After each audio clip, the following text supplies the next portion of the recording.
আজকে আমি বানিয়ে নেব ডিম আর দুধের কালিয়া। ডিমের কালিয়া তো শুধু হয়েছে, আজকে আমি দুধ দিয়ে কালিয়া ডিমের বানাবো। তাই কিভাবে বানাচ্ছি আপনারা আমার ভিডিওর মাধ্যমে দেখতে পাবেন। আর ভিডিওটা দেখে ভালো লাগলে ফেসবুক দিয়ে দেখলে ফলো দিয়ে রাখবেন, ইউটিউব দিয়ে দেখলে সাবস্ক্রাইব করে রাখবেন। তাহলে এবার ভিডিওটা শুরু করছি, আপনারা আমার ভিডিওটা দেখতে থাকুন। ডিমটার জন্য রান্না করার জন্য আমি 3টে ডিম নিয়ে নিয়েছি। ডিমটাকে ভালো করে সিদ্ধ করে নেব। আমি সিদ্ধ করে নিয়েছি। কড়াই দিয়ে তেল আর হলুদে আমি একটু ভেজে নেব ডিমটাকে ভালো করে। ডিমটা খুব ভালো করে ভাজা হয়ে গেছে, এবার আমি এটাকে তুলে নেব। আর কয়েক টুকরো আলু নিয়ে নিয়েছি, আলুটাকে আমি নুন আর হলুদ দিয়ে একটু ভেজে নিয়েছি। আর এখানে আমি একটু দুধ ফুটিয়ে নিচ্ছি। গরম জলে দুধটাকে গুলে নিয়েছি, দুধটা খুব ভালো করে ফুটিয়ে নেব। এটাকে এবার আমি আস্তে আস্তে তরকারিতে একটু একটু করে দেব।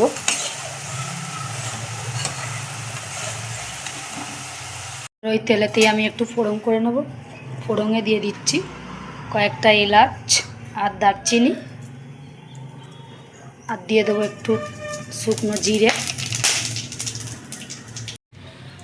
ফোড়নটা ভালো করে হয়ে গেছে, এবার আমি পেঁয়াজ দিয়ে দেবো। পেঁয়াজটাকে দিয়ে ভালো করে লাল করে নেব।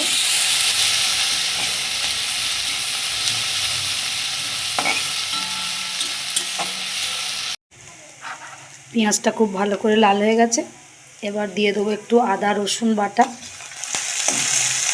আদা রসুন বাটাটাকে দিয়ে আমি ভালো করে একটু লাল করে নেব। খুব ভালো করে আদা রসুনটাকে কষাবো। আদাটা কষিয়ে নিয়েছি, এবার দিয়ে দেবো টমেটো কুচি।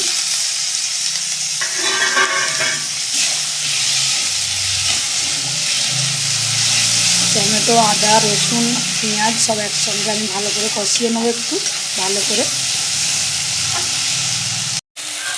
মশলাটাতে একটু জল দিয়ে দেব।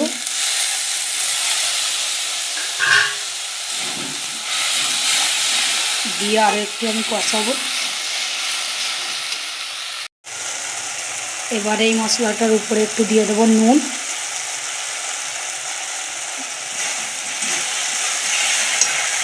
আর দিয়ে দেবো একটু হলুদ গুঁড়ো।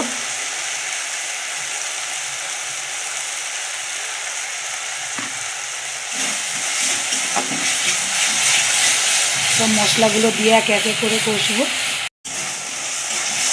টমেটোটা একটু গলে এসছে, এবার দিয়ে দিচ্ছি একটু জিরে গুঁড়ো। আজকে একটু আমার রান্নার তাড়া আছে, তাই একটু তাড়াতাড়ি ভিডিওটা দিচ্ছি, কষ্ট করে দেখবেন। একটু কষিয়ে নিয়ে আর একটু জল দেব।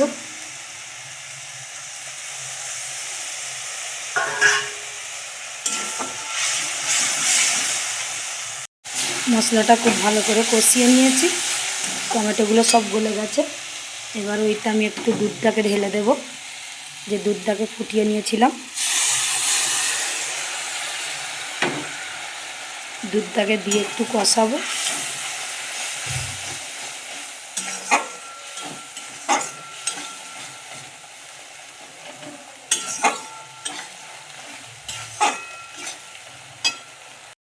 এবারে এতে আমি দিয়ে দেবো ভেজে রাখা আলু। আলুটাকে দিয়েও একটু কষিয়ে নিচ্ছি। আলুটা আপনারা নাও দিতে পারেন, এটা শুধু ডিমের কালিয়া হিসাবে তরকারিটা করছি, কিন্তু তাও আমি একটা আলু দিলাম।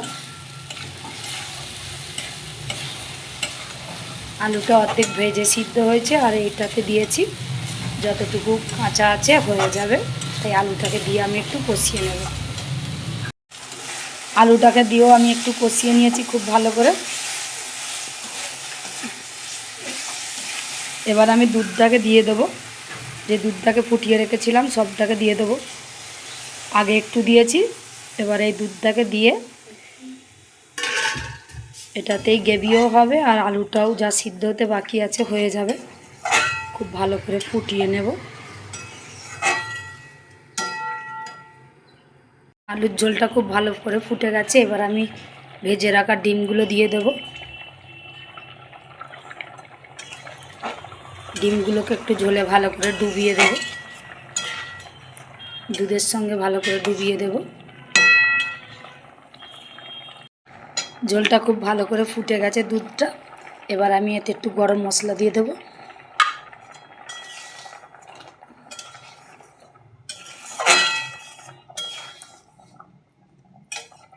দিয়ে ঢাকা দিয়ে দেবো। আর দিয়ে দেবো একটু চিনি, ওপর দিয়ে একটু দিয়ে দেবো চিনি।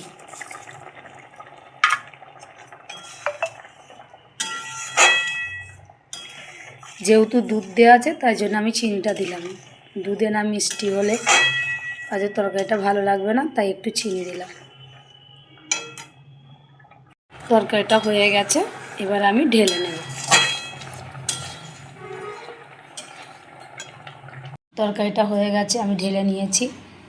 ডিম আর দুধের কালিয়া, এটার স্বাদটা খুব ভালো লাগবে। এরকমভাবে আপনারাও একবার বানিয়ে খেয়ে দেখবেন। অসাধারণ। অনেক রকম তো ডিমের কালিয়া হয়, কিন্তু দুধ দিয়ে ডিমের কালিয়া আর ঝাল ছাড়া আমি একটা কালিয়া বানালাম। তাহলে ভালো লাগলে, দেখে ভালো লাগলে আপনারাও বানিয়ে খাবেন, আর ভিডিওটা ভালো লাগলে ফলো দিয়ে রাখবেন।